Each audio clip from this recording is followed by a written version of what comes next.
This is the Giraffes Don't Eat Steak podcast, a show that brings you marketing stories, tips, hints, and much more. A treat for those who want to succeed in business or marketers who just want to Hello, learn. Alex. Hello, how are you doing? I am good. How are you? Very well, thank you. Very well. Awesome. I am so excited. Finally, Owen and I have been talking about this for months that I finally got Owen Richards to join our podcast. Welcome, Owen. Hi, thanks for having me. Looking forward to it.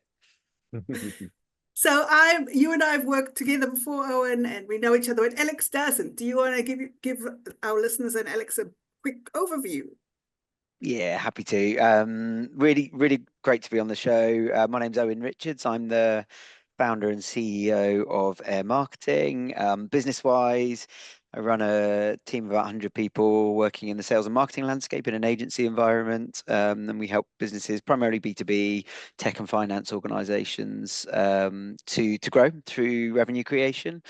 And then outside of work, I'm a dad of three boys, a keen runner, and just trying to stay sane amongst all those things, running a business, three kids, and trying to keep fit. So yeah, that's pretty much me in a nutshell. Fabulous. And I know we're saying revenue generation is lead gen, right? Lead generation for the Yeah, I average mean, listener. that's what we are known for. It's a hard one to because the scope of what we do as an organization is quite broad. So we are more regularly known as lead generation, and by that we mean outbound prospecting to try and book meetings or to try and generate qualified leads and opportunities for our client sales teams. But around what we're most commonly known for, we do a lot of other things, including content and demand gen, going into full cycle selling as well for inbound inquiries, as well as outbound sales process. So it's always hard to tell someone what you do in a sentence when you do lots of different things. But yeah, I guess lead gen is the headline for what a lot of people would refer to us as. Well, we always find with ourselves, like when anybody approaches us or we speak to someone, we say, they always ask, we ask like, what is the problem in your business? And they always say, lead generation. And I mean, maybe you come across this often, Owen, and sometimes it's not necessarily the lead generation that they need. Maybe it's that like as you said, that maybe they need to work on their retention, or they need to work on the value of the content that they're providing, or something like that. So I was just wondering, so maybe that's also why, the headline is lead generations, because that's why people may reach out to you initially. They say, I need lead generation. But when you speak to them, actually you have something else that you can offer them that is more appropriate to what they really need. Yeah, I think, it's a really interesting point. We get that a lot, where people know they've got a problem, but actually half the battle is starting to diagnose or helping them diagnose what the problem actually is. So lead generation is pretty broad, right? Well, is it that you haven't got enough? Is it that you got loads and they're not the right ones? Is it a quality or a quantity issue? Is it both? Is it that you've actually got really good leads coming in and a good volume, but your sales team are not managing the sales process very well? I mean, the list is endless. So Absolutely. even lead generation is far too vague to actually be able to identify what the real challenge or issues are. But it is where everyone starts, isn't it? And Alex, you and I have the same problem. We offer marketing strategy services, but nobody wants a marketing strategy, right? Nobody wants that. So again, it's I need leads. Okay, let's unpack. Actually, you have no strategy. Yeah, yeah, um, so that lead gen is, although it's very broad, it's where everyone starts. I think that's sort of yeah. the start point, and then unpacking. And when you and I met, it was about lead gen. That's where we Mm, started, but where we ended up was somewhere completely different, right? yeah, So yeah. it's about the start point and then helping the person understand what the real problem is. It is. And was an interesting point there, which is around you as an agency or as a supplier of services, and what you have a responsibility to help people to realize. So yes, they might come wanting to buy, quote unquote lead generation, but actually what all they want to buy is revenue, is not Yeah. leads. Right? And that's the key bit. And as a supplier, you have to take responsibility for educating them on that buyer journey and letting them see that, sure, you can buy leads, but actually you're going to be really upset if we just generate you more leads and they still don't get closed by your sales team, or you still have a lead generation issue because the quality is not right and we're just putting things in top of funnel for the sake of hitting vanity metrics. And ultimately, wherever you work across the sales funnel or marketing funnel, all the way through, if you're not delivering a revenue number that's attributable to the work that you're doing in some way, shape, or form, then eventually you'll get switched off. So always be focusing on how do we contribute to revenue growth, rather than vanity metrics like leads. I think they're interesting measurements, of course, but yeah, I think it's on us as suppliers to show that, sure, you want leads, but I can give you 100 awful leads or 10 really good ones. Which one do you want? Absolutely. How much time do you spend on, I want to say, education with your clients? Kind of what I mean by that is spending time with them, looking at the different aspects of their business, the different touch points of the lead within their business. Obviously once the lead comes in, and then the lead to sale, the sale conversion, and then the retention of that. Looking at each different parts of that of the business there, and educating them around the why each point is important, like you were saying about revenue growth rather than lead volume of lead or the lead metrics. Do you spend a lot of time on the educational side of the business? We try to, yeah, more so now. So probably two answers to that. Answer one is yes, we're starting to spend more and more time with clients on that because we're realizing how important that is.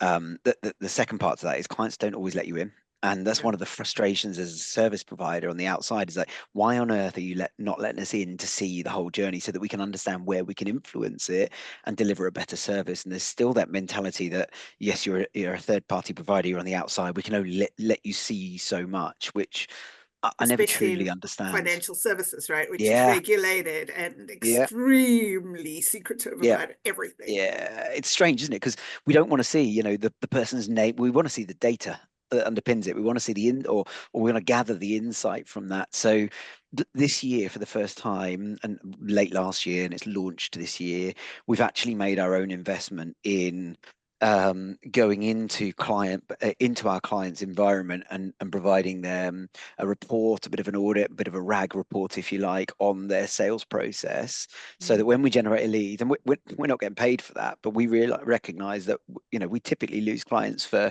one of three reasons: either product market fit, performance, we just don't get it right for whatever reason. It doesn't happen all the time, but it happens because that's what happens in running business. Not everything goes to plan.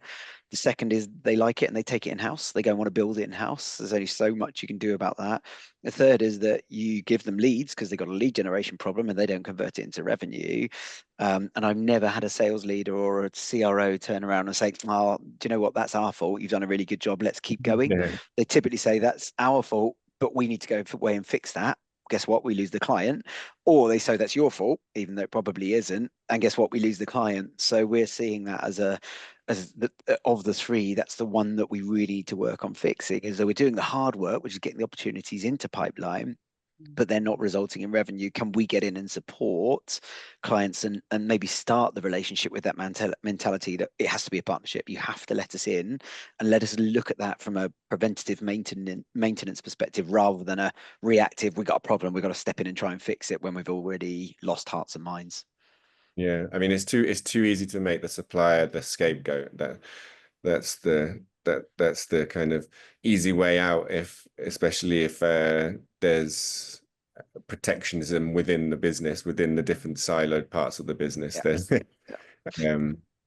Whoever said it was my fault, right? In any role, it's like, oh God, I've got to walk into my founder or CEO or CRO and said, oh, by the way, I've really got this wrong. I've given the agency the wrong brief. I've set them up to fail. I've given them the wrong data. I've not been responsive enough, or the sales team that I'm responsible for just aren't looking after those opportunities and aren't closing them. Like, nobody's ever done that in quite those words. So yeah, like you say, the easy scapegoat is the supplier. Well, we've been on the side of the internal battle of trying to create an open partnership with suppliers, from from when we were client side, bringing in a Mm. supplier. We've been in the battle with some of our lovely colleagues at the time to provide the data and let them in to, you know, like they've got a great experience. They've got the systems, the setup to be able to help us.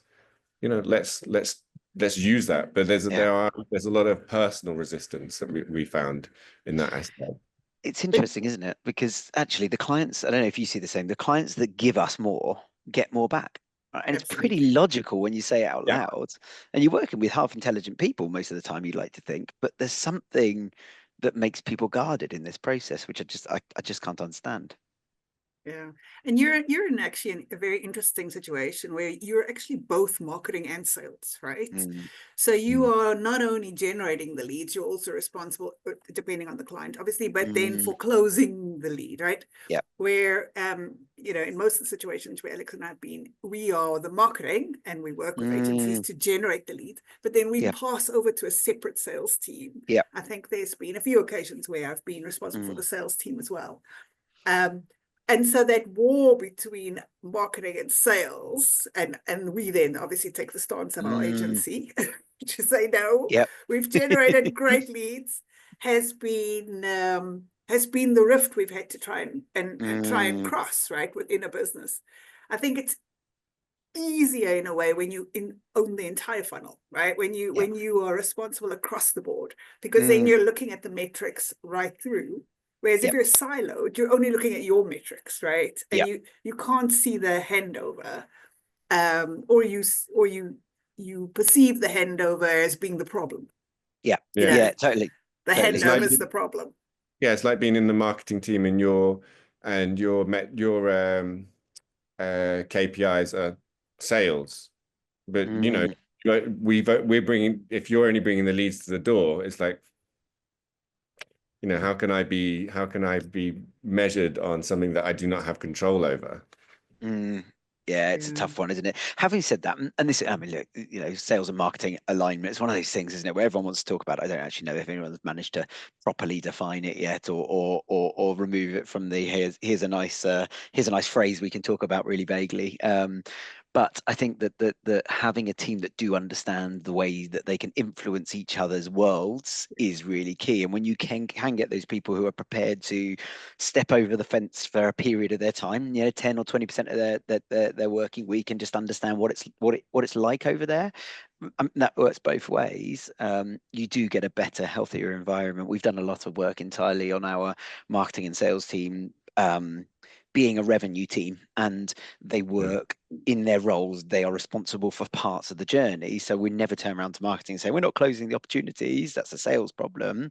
But we will look at the marketing part of the journey and say, well, is there anything in there that we can do to help? Is there anything we can do to support? Because actually marketing can play a role in the sales process, better collateral, more automation. You know, we used to have it where we sent a proposal and it was a PDF and that was it. Now we have it where we send a proposal, it's tracked, we're able to build a mini website, and then there's some automation that sits behind, which means they get some case studies and things that follow in the weeks beyond that, which means that we've seen fewer of our clients that get a proposal go missing or ghost us, or, you know, and more engagement. So, and we're able to track that other stakeholders are being sent that link to see it. And that's been a marketing led initiative that I can confidently say is influencing on close rates of sales opportunities. So I think it's simplistic to say it's one or the other, and I think there's a healthy crossover. And we don't need marketing to be salespeople, but we need them to understand the sales process. And equally, we need salespeople to understand how much hard work goes into generating a qualified opportunity at top of funnel, and the content that creates that, and to value that, so that they're not wasting it, and they're contributing to the voice of our business, because they're in talking to customers and hearing what are people, what's the market like at the moment, what are they asking, what are they saying when they're not buying, why are they not buying, can we create some relevant content that helps mitigate that, and that combination and that collaboration can be really powerful if you can consciously improve it and invest in it. Yeah, some of the basic mentoring that I do with young marketing managers is just that. How much time do you spend with the sales team? Right? How much time do you explain to them the concept of your campaign? Do they even understand where that lead is coming from? What the person saw before they clicked? Yeah. Because a lot of the time I find that the marketing manager's doing campaigns and the salesperson's just getting leads, but they don't even have them segmented, going, these leads came from the website or these leads came from this campaign. They just get a pile of leads and then talk to them in the same way. You're like, no, hold on. Someone who's gone via SEO, for example, surely is a warmer lead than someone who clicked a quiz Yeah. on what kind of animal are you this week, right? That's further down the line and maybe needs more nurturing before it hits your sales team. So a lot of the time, that's what I do, is like, you should be having a meeting with your salespeople once a week. Once a week minimum. Go and tell them, next week I'm running these campaigns. This is the kind of lead you're getting, and this is the voice I'm using. So you should use the same voice. And it's so interesting to me that 90% of the time, that's my first conversation, because they don't even have that, right? No. It's mad. You know, I genuinely had a scenario, this would have been sometime last year, I can't remember when, where a client of ours came to us with a real problem around sales, and just not converting opportunities from most channels, to be fair. So it wasn't these channels aren't working. It was, pretty poor sales process.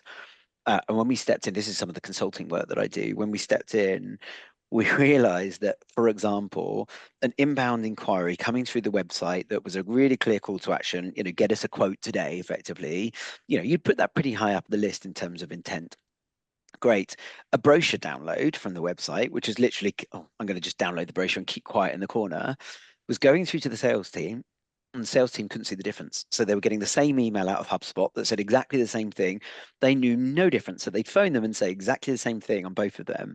And it's such simple stuff, but it just takes you sitting down and mapping that out once, right? And understanding, right, what are the 7, 8, 9, 10 ways in which we generate a lead, and what should be the process for each of those? And 80% of it will overlap, but it's that first 20, 30 seconds when you pick up the phone, if you're going to pick up the phone and talk to them, that counts. And if you just say the wrong thing, i.e., I understand you want us to help you. No, I don't want the quote. I was just downloading the brochure. You've lost them. And it's simple changes sometimes that can have a huge difference. Like set off on the right foot. Who knows where you can go? Get it wrong in the first 10 seconds and you've got very little chance. Yeah, I mean, that's why the information is so important. It's so important to deliver to the sales team. I mean, you can use this example again because we've talked about this before, and I'm sure they had the information. There's no way I believe they wouldn't. But Erica registered her interest for upgrading to LinkedIn Sales Navigator, I think, right? Yeah. And the sales rep called up and was basically just trying to sell it to her, going through all the features, blah, blah, blah, kind of basically just from a script, without listening. And Eric was just like, I want to buy it. He's like, yeah, but like, what if I tell you about all these features? It's like, I want to buy it. And I think Eric was like, okay, buy. I don't want it anymore. But I mean, that couldn't be any more obvious. It's like, I want to buy it. When you hear that, it's like, okay, abandon the script and take the purchase. Give me the credit card details and I'm punching it in right now. That's done, right? It's done. But salespeople have lost, in particularly in large entities, it's become it's become a copy and paste exercise, isn't it? Where it's like, this is the process you follow, and people aren't allowed to use their initiative or their own style anymore. They have to follow the process, and everything's about mechanisms and systemizing everything, and which is, I get to a certain degree, but whatever happened to teaching great communication skills and letting them build rapport and connect with somebody, because that's what makes me buy. And okay, maybe you don't need that when someone says, hey, I just want to phone you to order something or to buy it now, but sounds like it let them down in that scenario, mind you. But yeah, I think it's a shame that we've gone to this process where we're going to hire such big sales teams, and we're not, it's a bit like the spray and pray and outbound, right? We're not going to think about it. We're just going to go and do volume. And I think there's a lot of lost opportunity in there. And I think when Alex and I just started working together, our biggest learning was finding out that the sales team was treating an outbound lead, or bought list in the same way as a digital inbound lead. Mm. And actually, when we mapped the timing, what was it, like 6 weeks before they were calling back? Oh, something awful. It was like, no, no, no, no. It's phone today. You know, I've got some The good board data on list that. doesn't know that they don't know you're No, calling. do it now. You know, we run. So you talked about being on both sides of the fence earlier. We are, and I think we're in a very a very, you know, very good position because of that. So we run one for one particular client. We run a lot of different programs for them. One of them is I guess abandoned carts slash have generated some interest but aren't ready to buy. So we do a B2B outbound program for these guys, and then we do what is typically consumer but can be an SME as well, where they've gone online, they've gone to buy, and I won't talk about the client's name, but electric vehicle chargers is the sector. They've gone to buy a charger or a number of chargers online, they've not bought it for whatever reason. We've got some really interesting insight out of the learnings from that for the last 12 months or so, where the speed to call has been emphasized, i.e. if we phone them and speak to them within the first 15 minutes, I think it is, the conversion rates just go through the roof. Equally, if we try and phone them and we don't get hold of them, if we try and phone them in the first hour, and even if we don't get hold of them, the conversion rates are about 10 to 12 percentage points higher than if we don't try and phone them in that period of time. So it doesn't even matter if we get hold of them or not. We obviously leave a message for them so they know we've called. But just that enthusiasm to show up and to be there, and that process of efficiency, you do this, we're going to be responsive to you. You know, you win half the battle by doing that, and it's amazing that people can't see that. It makes such a difference. Timeliness, effectiveness, enthusiasm, responsiveness, whatever you want to put it down to, shows that you want to engage with me as a potential buyer. But yeah, like you say, people can get a lead and it sit there for 6 weeks and say, well, I'm going to phone it now. Oh wow, what do you think's happened in that last 6 weeks? They've moved on. They've bought from someone else. Who's Yeah, sitting around waiting? I'm going to they wait. probably for left 6 their weeks. job in this environment, you know. That's true.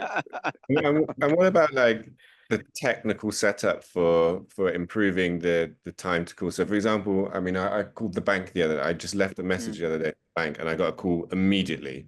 Like I Yeah. just entered and then by the time I blinked, I already had a phone call from them.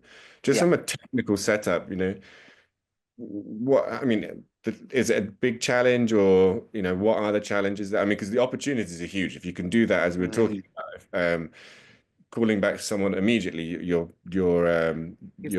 sale percentage is going to go through the Yeah. roof. Just wondering, like, what are the benefits of the challenges versus the opportunities on that? Yeah, I guess a lot of it is tied to volume, isn't it? Because if you have a high sales value and you have, I don't know, let's say 20 a week, it's probably a lot easier to execute on it. And whereas the technical setup you need if you've got thousands a week because you are a bank, you know, and you've got lots of customers or potential customers, might be slightly different. But in this scenario, we have, I think it's about 2,000 a month. So it's a big enough number that you have to think this stuff through, but it's not so big that it's impossible. And you can, to a certain degree, use the data to inform predictability around how many are likely to get in a day, in a week, and those sorts of things. So in short, our CRM triggers an activity, in this case a phone call, as soon as somebody becomes available from the team that work on that, and we have a steady resource that works on it. So I think we have a number of full-time people that work on that. See, Use you an know, that auto dialer. it's yeah, well, we use a sales, I think they call it a sales engagement platform, but Sales Loft is the technology that we use, plugged into, in this case, Salesforce. So Salesforce points directly to Sales Loft when that activity happens on their website. I think they use WooCommerce or something like that. It pushes the data into Salesforce, which pushes the data and creates an activity in Salesloft, and that activity is auto assigned reps that it knows is actively working on that day. And if they're on a call, it'll then push into their next call. So long as that next call is not marked as a priority for whatever reason, which they can do manually if they're a really important callback set for certain times or whatever it might be. So that technical setup, obviously, in that case, the client has got CRM, they've got Salesforce, they're pointing it towards SalesLoft for us. Look, there's some investment in that, right? Because neither of those things are free. But but it's not crazy. You don't need to be super technically gifted as an organization. We're not. We're reasonably good, but we've managed to get that working. And sometimes people aren't available, right? If it comes in at 6 o'clock at night, guess what? They're not getting a call in 15 minutes because we're covering business hours. They're getting a call the next morning, but we know the percentage of those that they are, and we know that we're prepared to wear those. But it's not overly complex. The sales loft has a dialer built into it, so it's all sat in one piece of technology for us, which is lovely.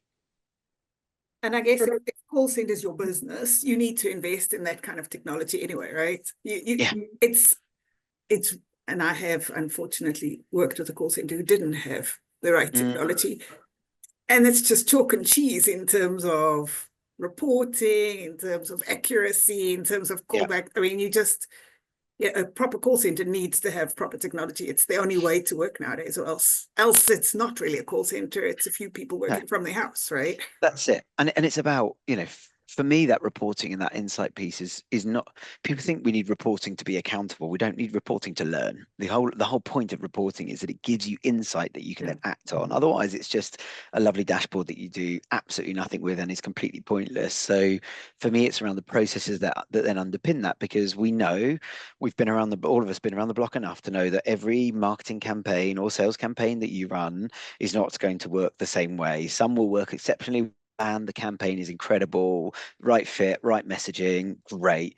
Others just don't work to start with, and you can scratch your head, you come up with a really good theory, this is going to work, and it just doesn't. And you have to be able to diagnose why. And if you sit there and say, well, let's do more, well, then you just make the problem worse. If you change the message when it just needs time to ramp, and it's all that sort of that data that informs that decision making. And say, well, where's it falling down? Is it falling down in rep behavior? Is it falling down in the messaging not landing through email, or people not engaging with it? Is it falling down in messaging on the phone? Are we not answering the 2 or 3 key objections and questions well enough? Are we not connecting with people when we make calls? We're making lots and lots of calls, but we've got the poor data, and therefore we're not getting to speak to enough people. And without that insight, you can't diagnose what to fix, and so you just end up guessing. And that's the key, right? Is we want productivity through good technology, and you can get productivity and output gains. But more importantly, we want to know what's working and what's not, so that we can adjust and make sure that what's not working becomes one of the things that is working. And you can only do that with data, not with guesswork. Absolutely. I'll share, I had, last week I made a transaction that my bank didn't like, so they wouldn't let it through. And so I got a call from the bank, right, which is right, and they wanted to confirm. But then they immediately go, right, can we confirm your name and date of birth? So I'm like, no, hold on, now how do I know you're from my bank? Like, you're asking me for my personal details now. I don't know who you are. But then they said, we're going to send a message through the app. And you need to confirm that. And I thought, yay, okay, obviously you've thought this through. You've had enough people worried about this, and that worked, because then the app is pretty secure. Gave me the name of the person I'm talking to. I had to confirm that I was talking to this person, and then I could carry on the conversation. I thought, technology is changing so fast from when I worked in a call center. That stuff wasn't there. But then, we didn't have GDPR and all these worries. I phoned off the telephone directory. No one asked me who I was. They gave me their bank details over the phone. No problem. I remember those days. But technology's there, right? You just need to put a little bit of thought and process in, and it can make your customers feel secure.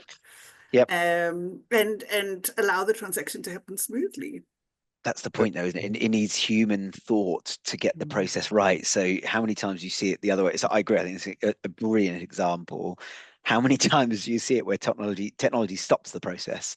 I.e., why are we having to go through all these silly processes just to get to a simple outcome, which was really obvious? And it can kill a deal as quickly as it can win it, I think. I was actually just funnily enough in the meeting just before this, I was talking to someone about LinkedIn automation, and that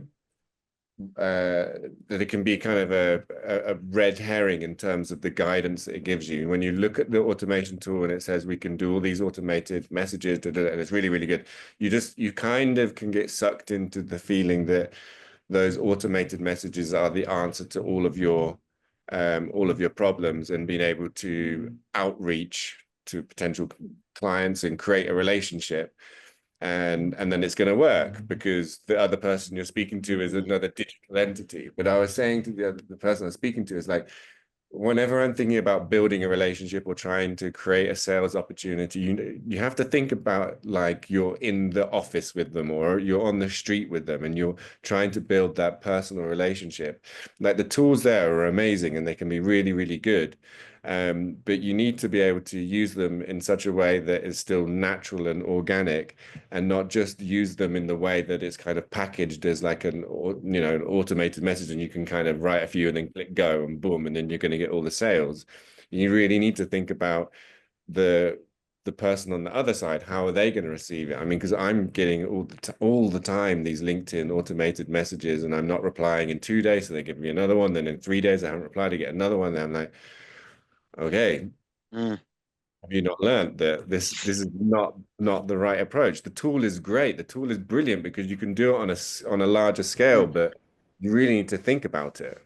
You're opening a can of worms for me. This is one of my bugbears, one of my absolute bugbears. You're going to get me started. And the challenge here is people are lazy, right? So they see a tool, they think, great, that'll do the work for me. They set it up the easiest way, the fastest way, and they leave it. And what it does is it creates buyer fatigue or potential buyer fatigue, where as you said, you sit there and you see it coming, right? You see it coming. You know, this person's connected with me on LinkedIn. I don't know who they are, but their profile looks interesting. They look like they're in an interesting space. That's connected to my space, so I'll accept their connection. And then within a few seconds, you get your message, and then 2 days later, and I go, another one. And the problem is now we live expecting it. So at the moment, I have look. 347 requests in my LinkedIn profile that I've not responded to. God knows how far they go back, because I know what's coming with 327 of those, right? And as a result, it's making selling much harder for those that are doing it well, or that are doing it, in good faith is maybe a better point. But I guess the counter argument to that is if you do it well, you can stand out a lot faster because there's a lot of people doing it the lazy way. But I'm not a fan of these automation tools. I think they can be, like anything, when used well, they can be exceptionally powerful. 90+% of people are not using them well, sadly. And it's this that human touch again, right? You got to check it. You got to make sure it's accurate and that it's reflecting your brand. The other day, oh, Erica, I can see that you're doing awesome stuff in, I don't know, it was healthcare or something. So I replied and said, what makes you think I'm in that? Like, because is there something in my profile that is like said this thing, like, please? And then it was like, oh, sorry, the automation tool made a mistake. The automation tool made a mistake. I think it was you that made a mistake. plug play. And people have that mindset that it's 1,000 people, so someone's going to respond. But the point is, it's nobody has that lower tolerance to engaging with a poor sales message. It doesn't. If you send 1,000 people out a message saying, "Oh, you look like you're doing some great work in this space," and it's wrong, guess what? Nobody is going to give you a positive response, so you're no further forward. So you might as well take the time to send it to 10 people and do it well. Exactly. It's like anything, everything has a place in the sales and marketing mix when it's done well. It absolutely does. And you need a blend of high value, high quality, really thought through, almost account-based marketing, account-based sales type approaches, and your more volumetric, we're going to drive some quantity in here, and that might be more, we're going to put content out there, we're going to make sure that people see us, even if they're not in our buying audience right now, because they could refer, they could, they help boost our brand, whatever it might be.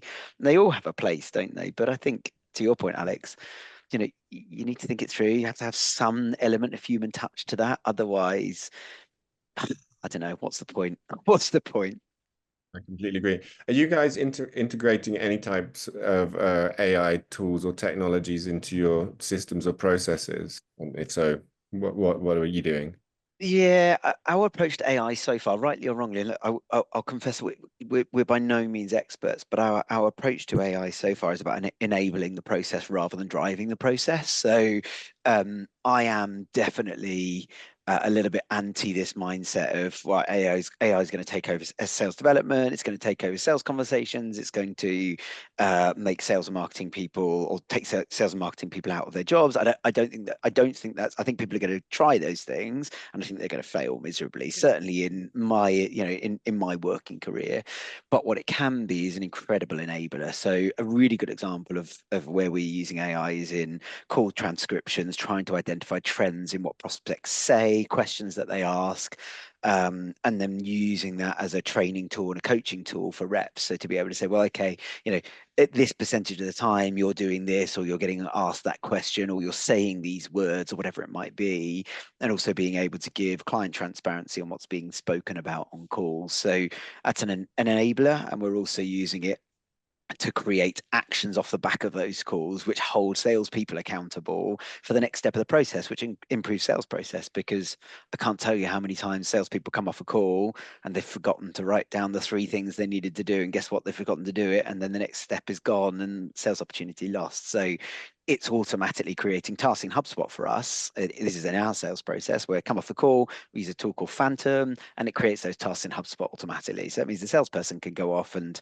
our head of sales can hold his team accountable and say, well, look, there's 46 missed tasks in there. You're not doing the things you're agreeing with prospects on calls. That's going to lose you deals. So definitely embracing it, and embracing it from a research perspective as well. Fastest way to find out about prospects is say, how does this last, give me an idea of how this person would like to be sold to. Give me an idea how that, how this business, or what this business would care about, or some of the challenges they're likely to be dealing with. Yeah. Love it, absolutely love it. But what it's not going to be doing is selling for me anytime soon. Yeah, Brilliant. I really love that. Yeah, it's I don't know. Maybe I'm wrong, but I don't see a scenario where AI is selling for us in B2B, human to human sales. I don't see where that's going to take over in my working career. Big statement. I think very much. No, I mean, yeah, who knows? It depends on how advanced it gets. We don't know. But currently, my philosophy is exactly the same. Like, I'm using it. I do a lot of brain dumping into AI, and I ask it to, send it back to me in a form that's easy to read, rather than just my ideas, and also feeding it data to bring out insights to help me then craft some kind of message offer, or whatever it is, off from a big set of data, or a big piece of information. But I can smell AI from a mile away, especially on LinkedIn posts or any other messagings or emails or anything that I'm getting. And it's just so obvious. I think in my head, I've now consciously and subconsciously probably got a list of 1,000 words that are overused by AI. Like if I ever see the word fostering, I'm like, that is a piece of AI content immediately, and I'm like, bye-bye. I know that person hasn't written anything personal to me. Except me, because I talk like that.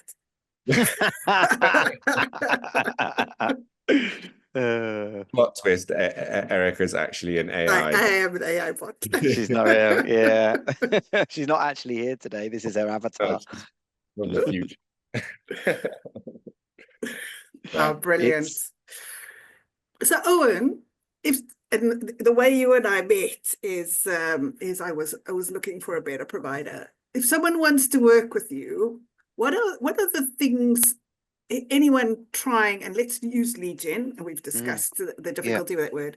Someone wanting lead gen, what are the kind of things they should be looking for in an outsourced provider? Like, what are and then people don't always know this, right? Like, if you haven't actually done the work or been in the environment, you don't always know what to look out for. So give us top 3 things you think anyone should be asking the outsourced provider before they give them cash.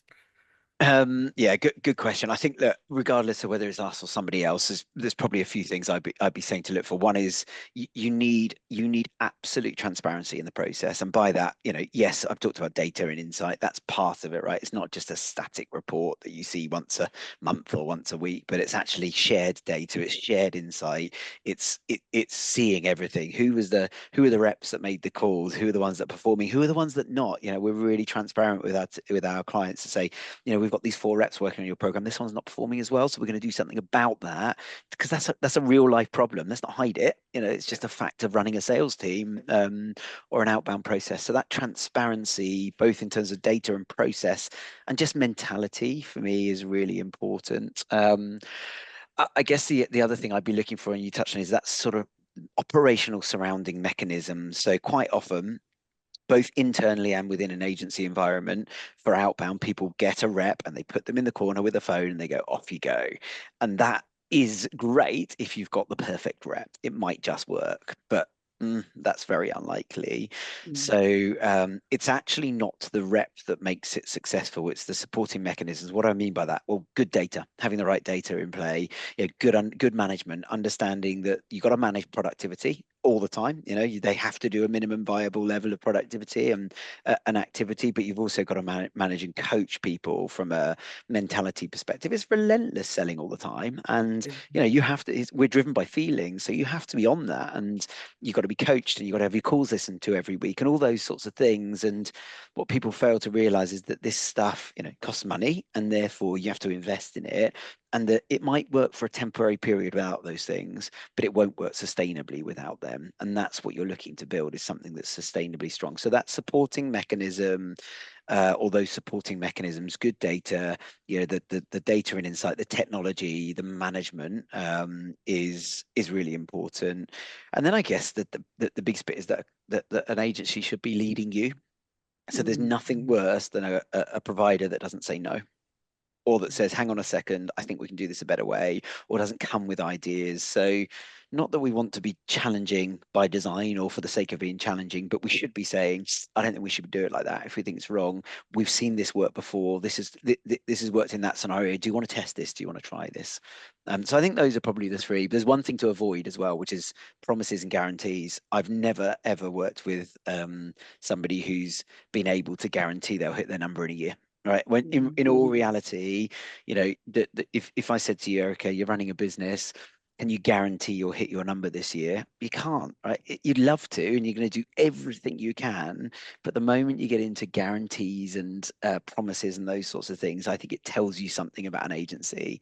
And so, you should be buying from the person whose processes and people you trust the most to do the best job for you, and doing the due diligence to understand who those people are, rather than buying from the salesperson's promise, which is very, very rarely backed up by the operational expertise.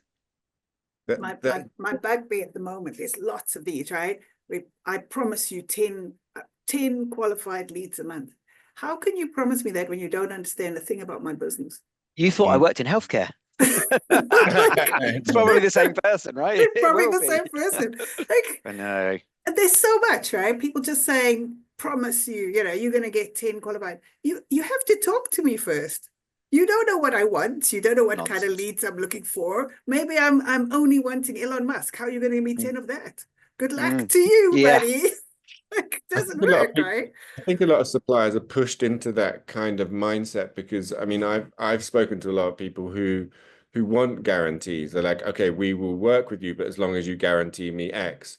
And so it's like, and so I think a lot of suppliers feel like they're forced into that kind of dialogue, or into that messaging that I can guarantee it, when they probably can't, and they don't really want to say that, but they've been, they've become a product of what people have been demanding. But that's where you have to have a vision. You have to, and you have to be true to yourself. And I think, recognize that there's good revenue and bad revenue, right? Which is that, yes, I might win this client, but guess what's going to happen? You can't promise the outcome. You can't guarantee the outcome. You're now starting a business relationship based on dishonesty, based on a lie, based on a lack of ethics. Like, that is not a business relationship that's going to work, for one of many, many reasons, whether you hit that number or you don't, because of the way that people think. And the reality is, I don't know, if you went into anything else in the world and asked somebody to guarantee, if you're a football fan or a cricket fan or a rugby fan, and you went to and said, I want you to guarantee me you're going to win the World Cup, that person would not work in and say, yep, done, guaranteed, because you can't guarantee it. It's not possible. Unless you're underhanded and bribing people. There is that, but even then, somebody Sorry, could the South bribe them for African in more. me can't. The South African in me is there. I can't switch it off. Well, Well, I good to feel like know. Good to know. a lot of anything easy money these days is something you should run a mile away from. Yeah, Yeah, exactly. and I mean, any promises without taking even 5 seconds to understand your business. Come on, how? Yeah, How? and I think if you're How? a buyer and you engage with that, sorry, this is going to sound awful. You deserve what's coming to you because it's just such a silly thing to do. I don't mean that quite literally, but you get my point. It's like, come on, see through it. You know, and you only have to do what Alex said, the opposite of what Alex said earlier. Flip it on the head and imagine if your business were trying to sell like that. Imagine if you were guaranteeing an outcome. There's just too many moving parts, and in a world where we've had, some of the most unpredictable uncertainty ever in the last 5 years, how can you guarantee something? And anything could be taken tomorrow. So, yeah, I just find that, and sadly, we're in a sector where it's quite rife. I find that mind-numbing that somebody would buy on that basis. But people do. You're right. The most common headline message I receive now is, do you think you can handle 200 more clients a month? No. Yeah, No. yeah. I want That's two good ones, not 200 bad ones. Thanks. Yeah, exactly. But it's brilliant. I love that because it's like, how do you know how many clients I handle? How do you know the type of business I take on? Do I take on, is my business like, do I get the lead and sell and close in the day, or do I have a sales timeline of 6 months? Like, what do you mean? Can I handle 200 sales Or you're a hairdresser. Yeah. No, Yeah, it's a they lot of don't hours. know, right? It's a shame, isn't it? And I don't think people do this because it works. I think they do it because they're lazy and they don't know any different. Well, That's maybe where, as leaders, we have to get in and coach and support people better. But yeah, it's a big job. We're lazy we're naturally lazy. Humans are naturally lazy. We always find the easy way, the easy route. Yeah, I think that's fair, and never more demonstrated than in sales and marketing, sadly. Absolutely. Oh, and we could talk for the whole day, I think. We'll have to get you back in to come and talk some more. Do you want to leave our audience with the top tip on anything, any closing remark? I think guarantee 1,000 leads. I was just about to make a similar comment. Thanks, Alex. I look forward to engaging with you and having those leads by Friday. Yeah. Oh dear, classic. It's been good chatting with you guys. I've enjoyed it a lot. How can people find you? Where do they get hold of you if they want to engage further? Well, don't send me a LinkedIn request without any comments, because I might think you're trying to sell something to me poorly, but no, joking. Yeah, LinkedIn, Owen Richards, Air Marketing. And you're always welcome to give me a phone call as well. If you use a technology like a Cognism or a Lasher or a Zoom Info, you'll probably find my mobile number, and I answer it, and I love it when people call me. So that's always the best way to talk to me. I say this on podcasts when I've done it in the past, like, feel free to cold call me, and then I tend to get a couple of cold calls the days afterwards. So I always like that from a salesperson. You're the opposite of me. I will never answer my phone. There you go. Well, I'm Don't always on ever the phone hunt for good me. salespeople. So it's the best way to get a job. Brilliant. Alex, what's your key takeaway today? Try not to spam. Don't spam. Be authentic. Be a human. Think about the person you're actually trying to speak to as though you were trying to speak to them in the street or in the office or wherever. And don't let a tool lead you. Lead the tool rather than the other way around. Brilliant. Owen, your key takeaway? Do you know what? It's just always nice to talk to good people like you guys. That's my key takeaway. Do you know, it's funny, isn't it? I've never met somebody who truly believes it's a good idea to spam. So people are doing it, but I don't think they'd sit here in this conversation and disagree with us. So Yeah. I think you've just got to check yourself. You've just got to check, where am I doing these things in my sales and marketing process, and how can I get better? Because I'm sure we're all doing it to a degree. So I think my advice is go and have a look at it. Go and have a look at what you're doing now and pull those bits out that are just being noisy for the sake of it. Love it. Owen, it's been an absolute pleasure. Thank you so much for joining us today. Alex, it's been fun as always. And I will see you again next time. Bye. Cheers, guys. Thank you. Bye. That wraps up this episode of Giraffes Don't Eat Steak. Thanks for joining us. I hope you found value in our discussion and got some new ideas to apply to your own business. Tune in next week for another round of marketing insights and inspiration. If you enjoyed this episode, please leave us a review and subscribe on Apple Podcasts, Spotify, or wherever you listen to podcasts. We appreciate you listening. Catch you next time on Giraffes Don't Eat Steak.